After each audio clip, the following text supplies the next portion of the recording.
Okay. I think I start recording. Yep. Yeah, Thanks, yeah, Tina. that's fine. So do you want to start? Yeah, sure, I'll start. Um, Mm. so yeah, I'd like to just share my case study, talking about differentiation in the classroom. So yeah, I'll share my screen and I'll try to, there's a lot of text on the screen here, but I'm just going to try to be brief with it, summarize. So part of it is me like framing the angle at which that I'm coming to this case. And so I just wanted to uh, let you know where I'm coming from. So let's take a look. Mhm. So let's see if I can do it this way. All Yeah. right, cool. All right, so this is my case study on differentiation. Something that I noticed in the is pretty key is identifying the student, and for me, it seems really important to try to identify that early. Especially like there was a video that talked about Finland's uh, approach, and that it they try to identify them as soon as possible before it becomes a Mm-hmm. problem. And so, yeah, in my experience, the student that needs a different solution, um, it sometimes gets a little bit out of hand, and then the student can feel a little bit like, like this class is becoming a problem for me, and it's your fault, right? So it becomes a little bit harder to have an open discussion about like what is best for you, right? If it becomes a problem. So yeah, so if you can catch it early, then the number of strategies you can use is increased, and also the effectiveness can also increase. But yeah, the trick is just trying to find that early. Um, yeah, so in order to identify differentiate students that need differentiation, it says here psychological profiles, and I know that kind of has like a negative connotation with like criminals, right? But someone has like a tendency, their personality can you can kind of classify them. Like I don't want to put them in a box at all. But being able to identify those different students in your classroom that are like the drivers, the ones that will raise their hand and drive the class forward with what you want to do. And also maybe like the following students that will sit back, but they're paying attention perhaps. Being able to have an idea, this is kind of like some data of your students and where they fall in their engagement with the material and the class. Having an idea about that can help to identify any problems that could arise. And so, coming towards this, my grade 4 science class, the student that I'm going to talk about, I'm just going to refer to him as Kyle. So he's one of 33 students with 17 boys and 16 girls. He is a Taiwanese student. I for the socioeconomic status, I think that there's like middle to high. It's kind of hard for me to judge, but I only from my conversations with him outside of class, it kind of seems like he is a high socioeconomic status. Um, his language skills. His first language is Chinese or Mandarin, and he's very proficient in English, above his peers. Um, and he can perform highly academically, but I found that he doesn't really apply himself often. And for his social and emotional skills, he likes to have the attention of others, but sometimes he doesn't realize that uh, the attention that he's bringing to himself might be negative, that like the other students are looking at him in a negative way, but he just sees it as like, um, you know, any attention is good attention is kind of the thing. And so this student, I would say, is in need of a differentiated learning plan because he some activities are just not going to be well suited for someone who needs some like more attention in this way. Um, just for an example class, we've got this 5E method, but it's really kind of like 4 E's. So we engage them in one lesson, and then we explore the concept that we're teaching with like an experiment, which is ideally very like hands-on and curiosity driven, inquiry driven. There's a question that maybe we might provide, and then they make their own prediction and then go forward from there. But this class I'll be thinking about is the explain or elaborate class, which is when they they've done the experiment, and now it's time to put some vocabulary to try to be able to talk about these concepts. And the one that would be after this would be the review before the quiz or something like that, the evaluate lessons. Um, yeah, so for this example class, I'm giving you like a very broad example, but I could say that uh, I want to take an example from this term, but it's been kind of a strange term because of online learning. Um, it would be one thing if we had like if we had known we this time around with online learning, they only gave us like 2 days of prep before we knew that the next week was going to be online, so it was a little bit tricky for everybody. But in any case, uh, the way that the example class goes, the way that the explain and elaborate class goes is that we would preview the key vocabulary. So for example, this term we were talking about the nervous system, central nervous system, and peripheral nervous system, and how they talk to each other. And so we would be talking about the key vocabulary like peripheral, these kinds of key vocabulary words, spinal cord, brain. So we would preview the vocabulary, the target vocabulary that in the text, in their textbook, they would be trying to find definitions for. But I'm just, for this first part, so we preview the words and then I would separate them into small groups for them to read together.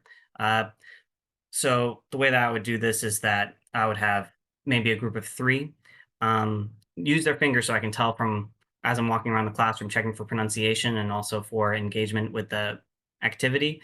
I can tell that they're on task. Using their finger can help me to do this. So yeah, they read one sentence and then next person reads one sentence, next person reads one sentence, and they read through and they're able to listen to each other and help each other with the pronunciation. And they can come to those questions and talk about those questions in the text with their small group. So after doing that for like maybe 10 minutes tops, we would then talk about the key vocabulary, be able to come up with definitions. I'd write them on the board, we'd talk about them. And then we'd go over those questions in the text. So the driving students, those students that are a little bit overperforming, they would finish it early. They could start writing down their answers to the questions and discussing in their small group.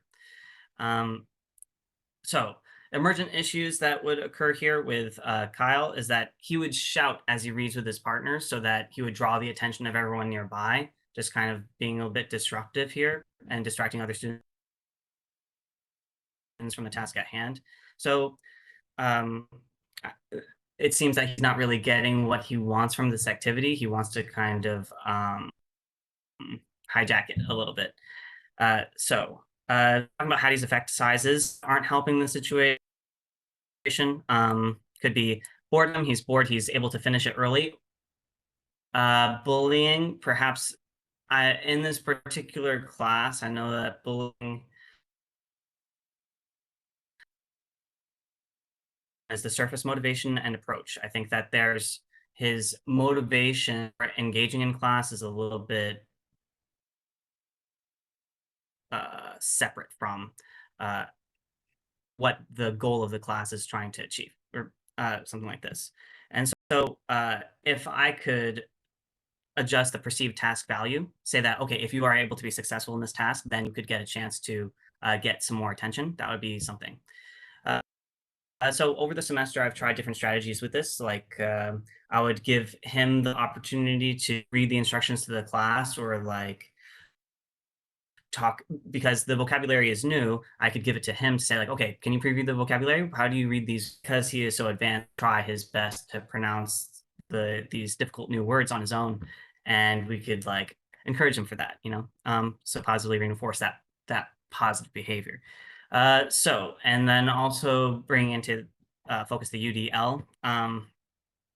Yeah, it's kind of tricky because the semester has come and gone. So if I had known more about the UDL, this is kind of what I would do in order to increase everyone's ability to participate and engage. So I would try to be able to support them by providing multiple means of engagement.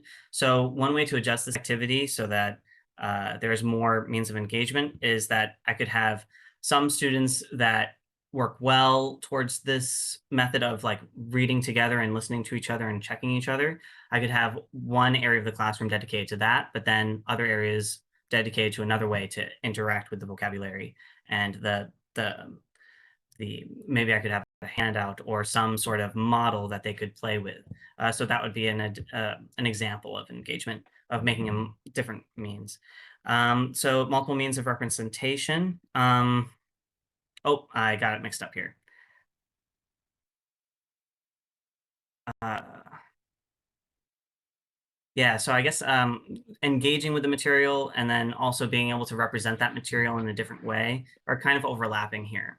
Um, and then also multiple means of action and expression. Instead of at the end of the activity asking for students to raise their hand and participate by giving their best understanding of the vocabulary, I could do something else where it's more of like a presentation where students can come to the front and present what they've learned about particular concepts. But yeah, I think that's it here. So do you guys have any comments or suggestions on how I could improve with this Well, case? with that, what's the student's name again? I kind of just forgot Uh, halfway through. yeah, right. Kyle is the one that we're going Kyle. to report to. Actually, like the way that you treated his kind of behavior and the way that you give him a chance to uh like lead the class for a moment, like that kind of motivation that you use for him.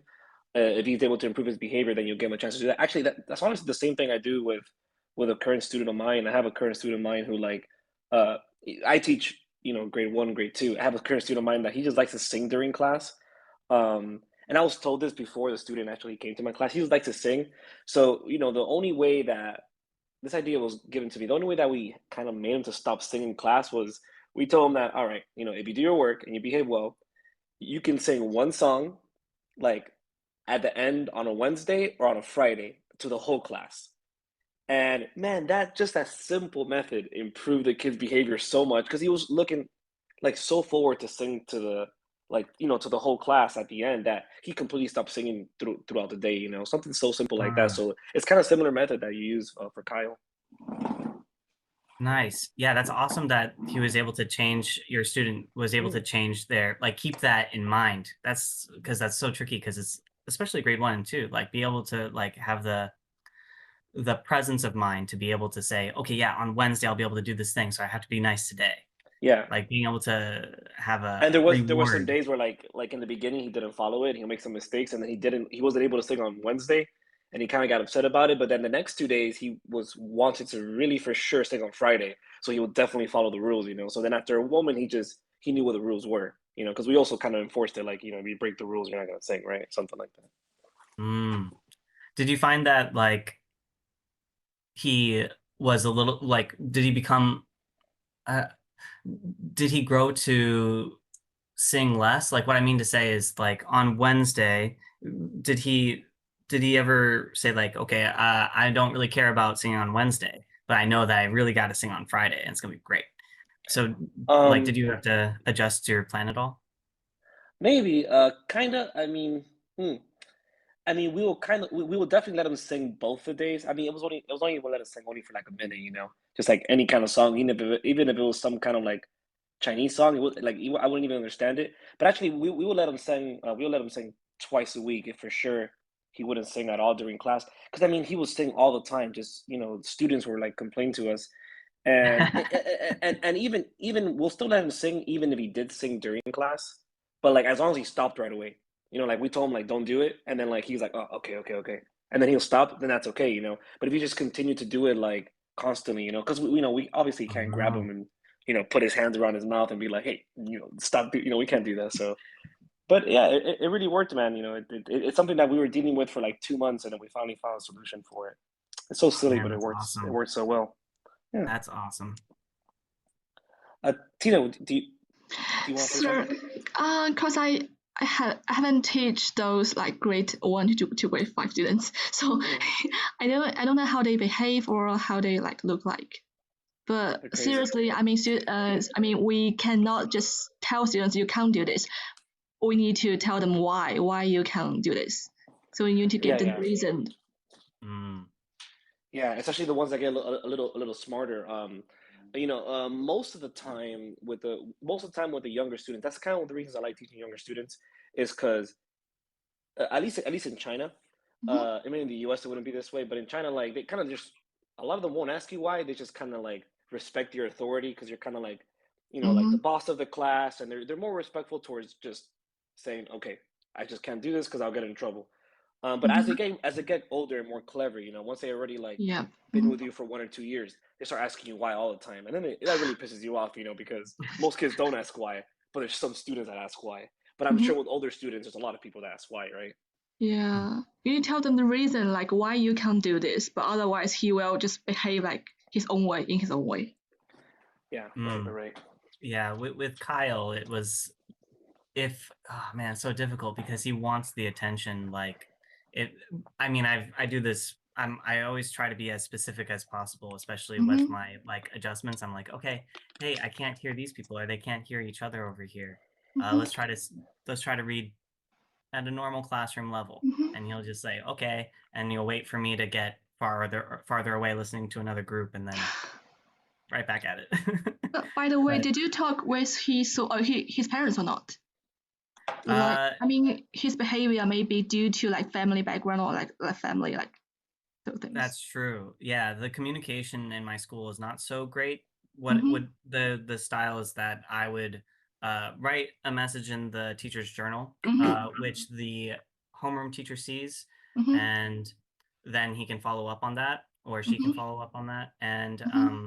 or I just speak directly with the homeroom teacher and Yeah. say, yeah, this is the problem. But Mm-hmm. I seldom ever get any response back from parents or like any Mm-hmm. real result. Mm-hmm. Sometimes like the homeroom teacher will send the students to my classroom or Mm-hmm. something like that to apologize, and it's like, Mm-hmm. I know that the teacher's making you do this, and I don't want to like harm your relationship with that teacher. Mm-hmm. So that's the difficulty. But But let me let go of the screen here. right, because in our school we have a very good communication between like subject teacher and homeroom teacher. So, for example, me as a homeroom teacher, I will tell many teachers about the student background, like what's their parents' occupation, like their educational background, something. So that makes teachers can know student better, and then to adjust their Yeah, like, teaching strategy or like communication skills. my school's the same way. I mean, I'm not sure if all the grade levels are the same way at my school, but I Mm-hmm. know that like my specific team at Mm-hmm. grade one, yeah, they're like that. Like we know everything about the kids' like background, and we always share Yeah. like, I mean, I have every single parent's WeChat, and I message them, Yeah. So you quite do hang often. out. Right. It's kind of annoying, but I have to do it. Yeah, because we can click on the translate. For example, you can Yeah, just yeah, speak yeah, in English and then parents can just translate into Chinese. So you can have yeah, a yeah. very easy communication. Yeah. And there's at least when it comes to grade one, for example, like parents, like you guys teach older kids, so Mm-hmm. well, you know what? If you want, I can go next. 'Cause I can talk about what I'm gonna say, anyways. Yeah, I'm sorry, Julio. I'm trying to figure out how to stop sharing my screen. Do you guys? Yeah. I'm Let me I'm not gonna share my screen see. if that's okay. Yeah, sure. If you guys are okay with my screen, Yeah, it doesn't bother me. Maybe Tina later can figure it out, I guess. Not sure. Let me try if I can share my screen or not, or if Nick Yeah, just no. can stop his screen. yeah, sorry. Oh no! I think Nick, Hey, you need to excellent. You stop. did it. You made it. All right. Right. Nice, excellent. Tina, do you want to go next, or do you want me to go next? I'm okay with both. Can you see my screen now? Because Yeah, I can see your screen. Oh, Perfect. right, sure. So I can go next. That's fine. Yeah. Honestly, I just start my case study like PowerPoint just now. So I want to talk about one student from grade 10, and he's very special, honestly. So first, I want to introduce his background. His family is very honored, I would say. His father is famous director in China, and he got a very high social status. But his father is quite busy because he needs to travel among those cities or countries to like film the like movies or something. So their family lacks the communication, and also parents do not know how to communicate with their children. And also Peter has got a younger sister, but his younger sister quite perfect, I will say. She always got A through all subjects, and also she always ranked as the top 3 of her grade. So honestly, his parents don't like Peter, because parents always like those perfect child. So that's Peter. But talking about Peter's academic performance, I would say because of he lacks attention from his parents, he often just skip the classroom, and also he don't want to go to school. And when our teachers try to report his performance to his parents just say that's not a big issue because Peter always behave like this. And Peter has a very fluent English. I would say he's maybe the best. Because he always talk with the foreign directors or like foreign characters when he was very young, and also he got a very good understanding of literature, and also he can play several musical instruments, so he's quite good. But his academic performance is not that great. For example, in my subjects, my economics, he shows no interest in my subject, and also he lose attention almostly. So I would say my solution, I'll just write 3 solutions, but I don't know that's enough or not. So the first one is because he's poor grade, so I would suggest to give like stratified teaching. For example, I will give Peter those basic knowledge, and also I give any students like those more difficult tasks to do. And also I will use Hattie's influence model, that's peer tutoring, to suggest they just work together and they can teach each other about the knowledge or some topics. And also I will give Peter the positive feedback on any tiny progress he's made or not. And also I will encourage him to handle his homework on time. And also I will encourage him to attend class on time as well. Right, so do you have any comments on that?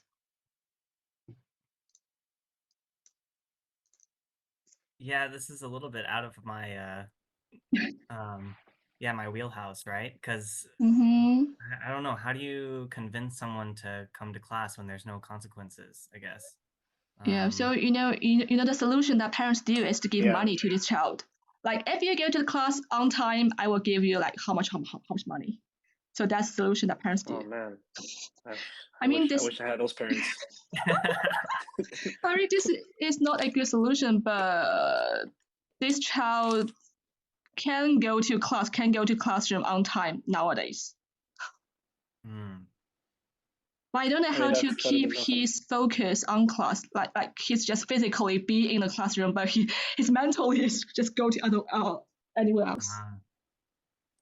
So is there like any classes that in school that like that you know that he does very well, or like the teacher just like, or you get some feedback from other teachers that say, oh yeah, that guy, oh yeah, he's amazing actually, like what do you mean he's terrible in your class, like because you can talk to those kind of teachers, maybe they present information differently to him. Yeah, he did very well in English or literature and history. He did an amazing job. But he's very poor at like math, physics, chemistry, and economics. Oh, okay, he's one of those guys. I got it. Yeah, some so kids like that. he's got imbalance in subjects. Yeah, I mean, there's students. I mean, there's kids like when I was in high school that they were like number one in math. You know, they were number one in we also had an economic class in high school, and the kid was number one, but he was probably the last student in like English class, like to finish an assignment, or the last student to finish anything to do with Shakespeare, anything history, social studies. He was just, but in math he was brilliant, and he would try really hard in the other subjects. He would actually try hard. He just couldn't do it. He just slow about it. Yeah, this is a good method, like to reinforce success in all subjects, and then just encourage him to do well, to do better in my subject. Yeah, But especially do you think he doesn't get like do you think he's bored in the class or like he just doesn't get it at all or like he doesn't like it and that's the reason why he doesn't get it or he doesn't I like want to understand it? I mean, he didn't want to listen to classroom, but I mean, I don't know. Maybe he can just focus on the subject that he's interested in. The other Yeah, things just get bored. I don't blame him. Yeah, so that's the very special student in my class. Hmm. Something you want to say about that, Nick? yeah, I guess, yeah, I think that I like your solutions, especially the Feedback. positive reinforcement. Yeah, feedback Mhm. for the tiny progress. I mean, that's something that I find works. Um, but in 10th grade, I'm thinking there's maybe there's a different opportunity that he's getting in Mhm. those other classes. Like, and you said that he likes the attention from his parents, Yeah, but maybe he want to get more attention from his parents, so just behave like a bad student, try to also get he's more trying to attention. get a response from them, Yeah, from his. maybe, yeah. Mm, So I yeah, communicate with his parents a lot, but his parents just too busy that they don't want to reply me. yeah. I wonder if there's something that like you could like a tangible reward that you could give him Mhm. to try to well, I mean like when he earns it, right? Mhm. Something that he can show to his parents as like a marker of like achievement, Oh, you know? that's Something good. that sets him apart, I guess. Yeah, I think maybe. yeah, that's quite childish, but that's good. Yeah, yeah, that is, isn't it? Yeah. Yeah, that can be. Yeah. Oh man. Maybe Like he just want cuz to get attention from his parents. Like every time the teachers like communicate with parents, he will be good. He will be happy to see that. mm, okay. Well, it sounds like you're doing good then with the like communicating with the parents so much. Yeah, I'm Um, communicating a lot. yeah. I always phone his parents, but his parents didn't reply me every Uh, time. so busy, I guess. Yeah. Well, they also, a lot of the times, that situation that you're handling with that specific student, a lot Mm-hmm. of the times, like if you're trying to contact them and let them know of like, their child's behavior or Mm-hmm. that, his focus or his attention, they've probably heard about it from 3 other teachers 3 years ago, so they're like, man, we know, like, Mm. you're not telling us anything new. Here's something He's just, new. Here's something new to me. yeah, they're just like, we're not gonna waste time because yeah, we know about it and we try to fix it, but the kid's a kid, so we can't, they might just give up actually. Mm. And also, some parents will say, like, teachers, can you give me some advice on how to like change this? Oh, yeah. So that's normal Chinese parents. Which They don't have which is time great to. They don't have if time like to you do educate give their advice. children, but to give to like teachers to do that.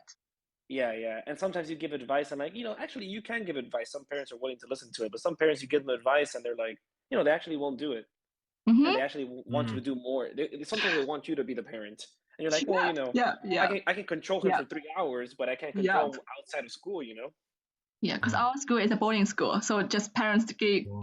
give their children to Oh, us I see. on Sunday and then just pick up the children on Friday. So five Mm, days we all need to control the children. Mm. got it. That sounds like a challenge. So I want to give Yeah. the time to Julia. Okay. So I don't have a screen to share, but I'll tell you. I'll tell you first.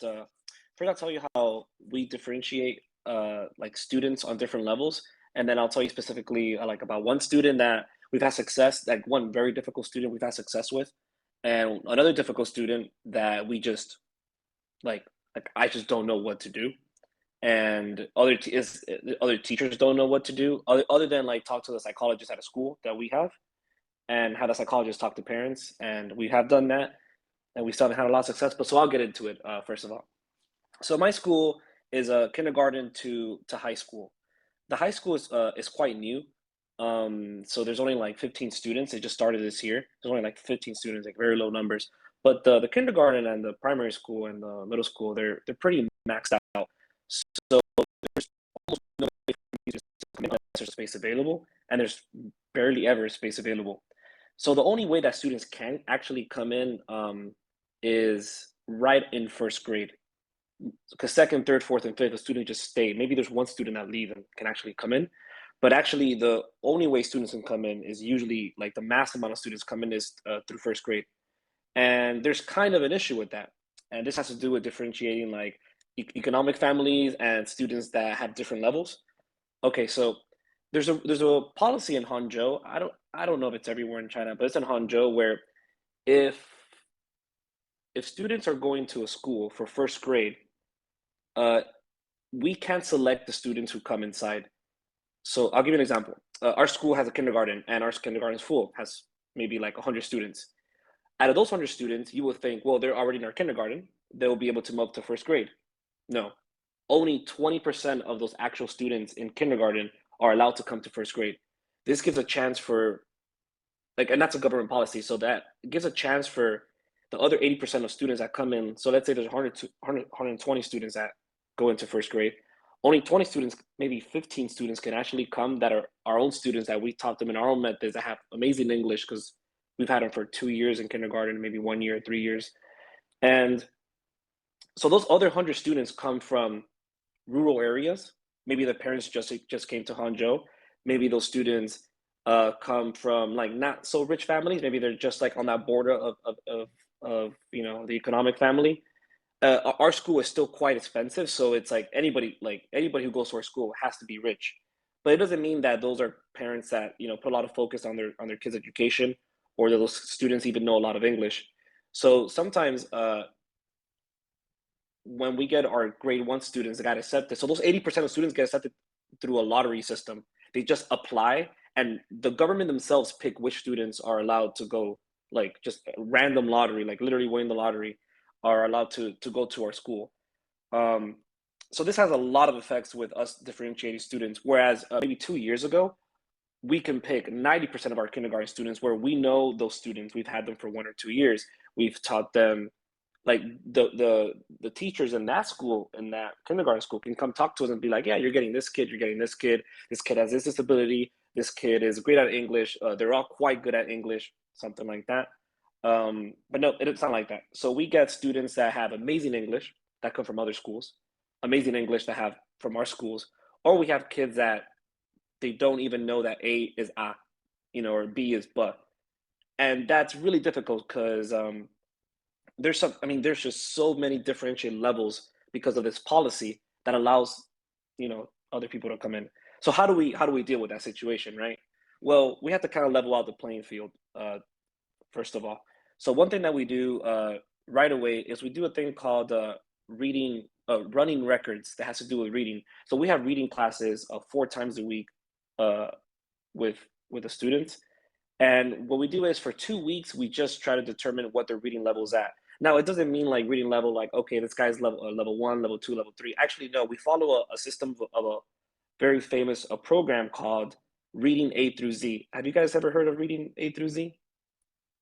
It's if you saw the book, if you saw, because the frame of these books, like you probably see them on Google, you probably see them somewhere. They're extremely famous. The short version of Reading A through Z is called RAZ, like RAZ. These are RAZ books. So these books have like level A, level B, level C, level D, level E, all the way to level Z. So I'll give you an example. Level A is the cat, the paws, the nails, and they'll show you different parts of the cats, right? Whereas like maybe in the middle of level M, it wouldn't be that easy. Like already level M, it's like if you're a second grader or a third grader and you're level M, you're actually like on the native speaking side. Level Z would be like reading a bibliography about Abraham Lincoln. So it's like extremely difficult. Like even if you were to read level Z, you would miss some words if you weren't paying attention. But if you're a native speaker, you can pretty much do it without a problem. But it's still difficult. So we have to categorize students, whether they're level A, B, C, and D. And this actually takes 2 weeks because there's a lot of students. And okay, once we categorize them in a certain level, then we can put them in groups. So we put like all the level A's and B's during reading class. Like we have a reading class of 35 minutes. We put them together. 6 students are level A and B's. 6 students are maybe level C's. 6 students are level like D's, And believe it or not, like going from A to level C at their age, it doesn't seem like a big deal for us because we know quite good English, obviously, but for them it's a huge difference between coming to A to C. It's a level A and C. Even though level A will only have 2 words, level C will probably just have like 7 word sentences. I don't know, something like this, where level E will have like 2 or 3 sentences, and then you have to like come up with a main idea. Okay, so this is how we put them in groups, and we give them different worksheets depending on what groups they're in, and the worksheets are like simple answers or simple questions. You know, it's pretty much at their level. So that's when we differentiate them. Okay, so we have to establish what level they are. We have to slowly improve that level so they stay in that group. They could get promoted to another group, which is very difficult, but they can get promoted to another group if they get quite good throughout the year. And also this helps us keep track of them online, because not only is this like an offline thing, they actually go online and they're able to access this website that has, I don't know, hundreds of thousands of books, level A, B, C, and D, and whatever. So the more they go online and read these books, the more they can improve. Okay, so a lot of these students, they don't like to read. So how do we motivate them? How do we kind of like improve their literacy skills and maybe their speaking skills and listening skills? Well, that same program online is so useful. Some students, they don't respond well to using a computer, so we just easily recommend parents to use an iPad. And just something as simple as that, kids, because kids at that age, they don't know how to use a mouse. But if it's with an iPad, they can just like use their fingers. So it's really easy to navigate for them. So this, just by us recommending iPads, like this already will improve 20% of more students to start using the actual program, and it'll be like user friendly for them. Okay, so we also have problems where students like they don't want to read, or maybe it's really hard for them. So how do we also motivate those kind of students? One thing that I came up with this idea of, which is also like something that Nick said, maybe recommend to Tina, was like what kind of tangible reward can you give them, like sometimes to motivate them, even if they don't like to read. Well, one thing that really helped was we give them like monthly certificates of like the most read books. So like 6 students, I'm pretty strict with this. There's like 28 students. So usually I'm pretty strict with it. Only like 2 in each category, and there's 3 categories. So there's only like 6 kids. Like the 2 kids with the most read books, 2 kids with the most quizzes, like who finished the most quizzes, and 2 kids that earn the most stars, which you earn the most stars by having like good pronunciation and having good intonation, like reading it, like reading an exclamation mark, like how you read an exclamation mark, or reading a question mark, how you read a question mark, something like that. And something as little certificates. The worst students, I mean, literally the worst students in the class, they get these certificates, even though they don't have the best English. They just try again. They just continue on trying. They do quizzes, and they definitely do not have good English, but they just continue to try, and because they continue to try, they can achieve this award, and they can, actually improve English just because they're just trying at it. They naturally are pretty bad in languages, but they just keep trying. But it helps motivate them at least, to continue. So that's kind of a skill we use with kids that don't like English, that we start to have them like English. Teaching first grade is not so much about always being like really serious with English. It's also about having them fall in love with English, having them like not be scared of it, having them like be open to learning it, because obviously it's a different language for them, and nobody likes to speak a language that isn't the most comfortable language. Maybe us as adults, we try really hard because we know it's a benefit of learning a different language, but kids don't know why, and kids are not gonna like respond positive. Like, why do I gotta speak English, man? Like, I speak perfect Chinese. Why do I gotta talk to you in English? So I can understand their frustrations about it. So how do we make them love it? Well, we make it fun, right? Okay, so I'll talk to you about some 2 students that were like the most difficult students. There's just one student, and like what we did to kind of help them. So there's just one student. His name is Arvin. He has like some kind of learning difficulties with speech. It's not only in English. It's like in Chinese. Like, even though he's already 6 years old, he can't speak full sentences in Chinese, and that's like I never actually experienced that in my 5 years in China. It's the first student that I noticed that like actually he can do it. He just like refuses to do it. So imagine if he's like that with Chinese, with English, he's definitely, one words, it's like already hard for him. So, we talk to parents a lot because we're first graders, and a lot of parents they aren't aware of their kids' behavior. So we're constantly telling parents about, uh, like the difficulty their child is having. These two kids in particular, their parents, kind of like some of the parents that you guys mentioned, like they take our advice, but they don't really think there's anything wrong with their kids, or they don't really like they ask us for like they don't really do as we tell them, or as we like say, like I don't know, like they kind of don't believe us, or they just don't take our advice overall. They don't think anything's wrong with their kids. Okay, so this one kid named Arvin, let me see. At first, he was having difficulties in all subjects, like in math class or in Chinese class or in all subjects. So then later he started doing quite well with every subject except my class, and we weren't. I wasn't sure why. Like, why is it only my class? Obviously I don't speak Chinese in the class. I can speak a little bit, but I don't speak in Chinese. Um, and the only reason he was having difficulties in every subject at first was because the teachers had to be extremely clear with directions for him.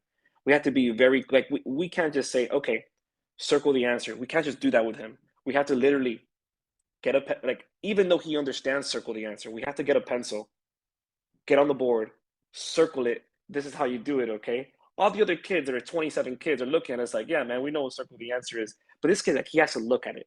When he looks at it, he goes like, oh, okay, yeah, I can do it. And then after you just show him something so clear like that, he can take off. He can just fly off. He can already do it.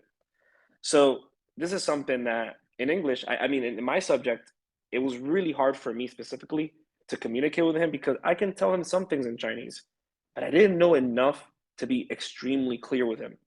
So I was like one of the only classes where he was getting Fs in the middle in the first semester. He was getting F in like all classes. Then he started improving. In my class, he kept continue getting like Ds and Fs, and then he just started giving up. Like he wouldn't even he wouldn't even try. He would just see my test, and he'd just go like this. He'd just go like, I don't know what to do. I'm like, you know what to do. It's even something that is not so difficult, even something that I know he can do. He's like, Tibudong, I don't know what to do. So I would be very clear with him, circle stuff, or explain to him, like, for example, we're teaching nouns, and he's like, I don't know what nouns are. I'm like, man, I know you know what nouns are because we did an assessment with you, and you did quite well, and we told you in Chinese what it was. So I would tell him, I'll just write for him. A noun is like a dog. A noun is like a shirt. A noun is like I don't know, shoes. So what is a noun? And then he would, if you just give him like some clear examples, then he can like start thinking. But a week later, if you ask him again, what is a noun? He would just be like, I don't know. So you just have to like remind him every single freaking time. You have to remind him.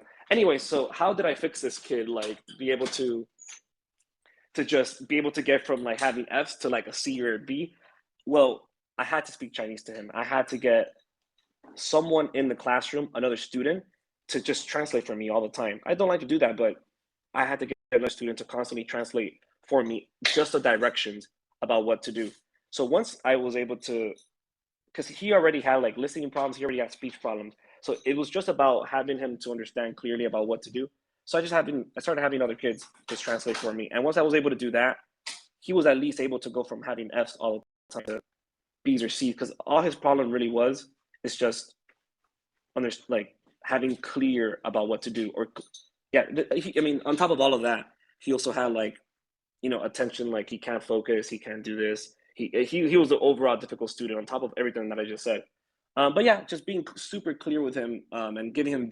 I guess he wasn't really good at listening. He was more like a visual person. He was able to improve. Okay, so that's one situation with that one kid. Another kid was exactly the same. This is a girl named Elsa, exactly the same. But this girl, even until this day, I don't know what to do. I don't even know what's wrong with her. She can't do anything. I mean, not just in my class, in math class, in any class. I mean, you give her two, she's been doing math the whole year. You give her 2 + 2, she can't do 4. And every kid is already putting like 3 or 4 numbers in an equation in first grade. They're already doing multiplications. They're almost starting division in the first grade. They're already doing really difficult things. If I show her the word blue, she will look at it and she will say, do? And I was like, no, it's not do, it's the letter B. What does B say? Cuh. You're like, man, there's no way. Like, how how can you not identify these like really easy letters that you went through? You went to a really good kindergarten. You have all of us here in first grade at this school, which we go so clearly with everything. But for some reason, she just can't like retain information. So we talked to a psychologist teacher because we always communicate with parents and other psychology teacher, and she wants to give advice to her parents about what to do, and also suggested to have her, how do you say it, like formally diagnosed at a hospital. So that if she's formally diagnosed at a hospital, then she can have an assistant go to class with her, like a shadow teacher. But the mom didn't want to do that, even though like the diagnosed her, but she can't like officially diagnose her. So they have to take her to a hospital to actually do that. So she didn't want to do that. But if she's able to do that, she's able to allow to have a shadow teacher. But the parent kind of refused to do that. And this student, I mean, this student literally for the whole first year, first grade, I don't think she's learned anything. I mean, even the other kids that have difficulties, it was difficult for them to learn stuff, but you know, they've at least improved. Where this one student, it's just like, yeah, it's you know, it's kind of sad. And when she goes to second grade, it's going to be exactly the same thing. So this is one situation of like we have no idea what to do with the student because in every subject she's getting an F, and she can't even copy. Like if she can actually write, but if you put the number one on the board and you start to copy it, she can't even copy it. I mean, if you can't copy something, that's really, you know, really difficult, really difficult, right? So yeah, that's one situation that's negative. You guys have any comments? Yeah. So man, that's awesome that you have this resource to be able to like this psychology teacher there. I feel like too often it comes to be like the teacher's responsibility to be able to diagnose or like see the situation and then come up with the perfect learning plan for them. But like, I don't know, I feel like that kind of takes some specialized training, right? That like Yeah, if you have this kind of student, then you know exactly what to do with it. But you know, you don't want to like single the student out and make it impossible for them to integrate into like into the group, but right, you right, right, right. also know that this is not working, right? Well, you know, in first grade, it's a little different in first grade, like with singling someone out and having them feel a certain way. You know, other students don't really notice that these other students are having like this kind of like learning difficulties. You know, these students they don't know that kind of like human. They can't really understand like maybe they're just think, oh, that kid is just not smart, but they can't really see like, oh, he's over there. He's kind of really different. They don't really kind of understand it like that. And yeah, it really helps us to have a psychology teacher because out of out of 56 students that I teach, you know, 28 in each class, there's really only three that we've actually like had to like take to a psychology teacher and to be like, you know, and after we did, the two of them improved, one of them just didn't. And even those two that improved, I mean, it's still really difficult for them to handle situations, but at least, you know, at least they're going up slowly. And yeah, it really helps us because also like when we like for example when we talk to parents and we tell parents like, all right, you know, we don't tell them this like within a week. This is like us observing them for like 2 months. You know, that we're like we look at each other. You know, we have like three teachers in the classroom. We look at each other. We're like, all right, this kid's having a lot of problems. We all got to talk to this kid's parents. You know, so we all agree on it, and then we all face the parent together. And then once we talk to the parent, we also talk to the psychologist. So it kind of like gives us more of an edge because we have another person at a different expertise of a field that is able to go in with us rather than just like, oh, you guys are just bad teachers. It's like, no, come on. Well, she's not really a teacher, is she? She's a child psychologist with a PhD or something. This kind of helps us at least, you know, tackle the situation talking to parents. I would say in China we don't always admit we have some psychological problems. Yeah. Always parents don't admit it. No, yeah, I mean, yeah, I know that for a long time. I learned that a while back.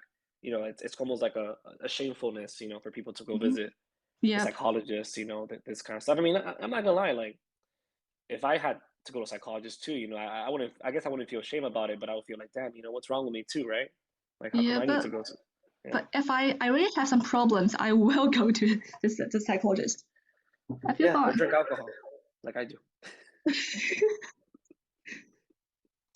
Yeah, so you need to Yeah. advise the parents to focus on those problems on their children. Yeah, They that's you know yeah that's the they most important thing. We've noticed that. I'm sure it's the same thing with you guys, since we all talked about difficult students. We noticed that there has been a lot of parents. Imagine that we have 56 students, so it means we have 56 parents. mm-hmm. We haven't contacted every parent about something negative, but we've probably contacted at least Yeah 25 parents about behavior or mm-hmm. academic Yeah performances. And of those 25 parents, at least 20 of them have actually like listened to us, and those 20 students have like, I mean, it's just completely black and white changed and improved so much. So when a parent cares a lot, it makes a huge difference. And maybe there's like 5 students where the parents are like, yeah they true just shrug their shoulders and they're just kind of like whatever, and the kids don't improve, right? yeah because many parents don't think that's a big issue. Yeah. There's one parent I have that she literally thinks, I mean, I am not joking when I say this. She literally thinks that her child is God, like is like the coming of Jesus. I am not What? joking. She's like, like, Oh boy. yeah. Like, I mean, there's a lot of reasons why I'm saying that. First of all, I'm saying that because she's actually said something like that. But you know, uh, yeah, there's actually a parent like that believes her kid is like just God. Yeah, that's so tough to like try to have a conversation, like a profitable or like the conversation when they're under that kind of False understanding with pretense. their child. Yeah, Yeah, right. But yeah, I yeah. actually I had a student. I taught kindergarten for a couple years back when I first moved to abroad, and I had a student that actually kind of like is sounds. One of your students really reminds me of like the one that like you'd point to the letter and then she'd say "k" when it was like B or something, right? Or like she'd start off by saying "b" when it was a D or something like that, or vice versa. Like that kind of like speaks to me to the dyslexia. But then like you question them about it, and then they say something completely off the wall, completely wrong. And yeah, I also struggled with that too, like trying to figure out how to because they would get on the right track and like once you can start feeding them that positive reinforcement then you'll like start to see them continue it, but then maybe at some point they doubt themselves and then they go back to saying "K" for everything. um Yeah. Which is, it's yeah. totally fine in the beginning when teaching a kid who like, doesn't know anything, right? Like very little levels. But when it's already a kid where like, that their history has been like 3 or 4 years in English, that Mm. you're kind of like, hold on a second, like how come we're still here? Like there's no kid in this class who is still here. Even 2 years ago, those kids in this class were not at that level. They're already different. What's going on with you? How come you can't retain this kind of information? Yeah. Yeah, like also with their student with the who needed the demonstration for everything, like even before, Mm. like you said, the thing that really hit home for me was the one that like you'd show them how to do it. You'd say like circle this thing, or you teach them this skill. But then like next week, you'd have to start again from They scratch still with that remember Yeah. nothing. demonstration. Yeah, Yeah. yeah, yeah. Like he's able to do it, and he's able to learn the lessons, but he just can't like follow the simple directions. Even like let's say 3-letter words like cap, map, bats. You will clearly tell every student like, okay, um, there's only one letter that's missing in here. Just write the vowel. There's only one letter. All the students are like, okay, one letter, no 2 letters. But with him, you have to be like, okay, this has 1, 2, 3. It can't have 4. It can't have 2. So there's only one letter. This one's also 1, 2, 3. You just have to be like so. And then if you didn't do that, he will get an F on the test. But if you did Mm-hmm. that, he was able to actually, get an A because he's like, okay, I get it now. It's so silly, right? Mm-hmm. So have you tried any in fun activities to try them to remember? Like some kind of like video game memory based activities or Yeah, something. maybe, huh? With him, no, I haven't. No, we don't really use a So, lot of like digital things in the classroom. so when I was very young, I don't like just memorize the word or letters. I usually like talk with my friends and then just play game while learning. Yeah, actually, we did play like some kind of we did play some kind of games for like 1 or 2 months that at our school did like really well. It was called like Word Mania. It's like for learning new Mm-hmm. words. Mm-hmm. Anyways, I'm pretty sure he didn't do it because he doesn't really do a lot of homework, and I'm pretty sure he didn't participate in it. And we don't have like iPads in the class or something like that. Mm-hmm. But we did play like Scrabble, you know, like Scrabble Scrabble. letters. Yeah, Mm-hmm. Scrabble is Nice. like putting letters together, you know, like Oh, and I it's okay. see. Huh? Yeah, like putting like I don't know, Mm-hmm. APE, A something like that. So Mm-hmm. we did play games like that, but I don't think that's gonna. Well, the thing is that his memory wasn't bad. He's able to remember things. He just doesn't Mm-hmm. like doesn't know how to do like the assignments. Like he's able to understand the topics a little bit. Mm-hmm. He's really difficult with understanding topics. Like actually, it's not so easy for him. But he eventually gets it. Slower than everybody else, but he gets it. But he doesn't know how to do a test, even though like all the tests are the same. You know, like you circle A, B, or Mm. C. Mm-hmm. Why would you only circle one? You don't circle two of them. You know, you get to like constantly Mm-hmm. remind this kid like how to take a test or how to I don't know, you know. But But that's difficult to assess his like true level of English. yeah, that's why like yeah, like actually if I knew Chinese, I think once we told him in Chinese what to do, actually we didn't have to be so clear with an example. It was more Mm-hmm. about my English class, you know, because his Mm-hmm. English wasn't so good that I've had to physically show like examples. Yep. Mm-hmm. Mm. But okay, do you think we should discuss something else or I think we might be all right. We've I don't talked know how about long is this video? Maybe an hour? yeah, no, yeah, about an hour now. Yeah, I think that we've discussed like our different methods of dealing with situations, and we've like given Yeah. each other lots of different feedback. I think. What do you guys think? I think we might be pretty good. I think Yeah, I we're think we good. might be. That'd be pretty good. All right, cool. Well, good chat, everybody. Yeah, Tina, don't lose the video.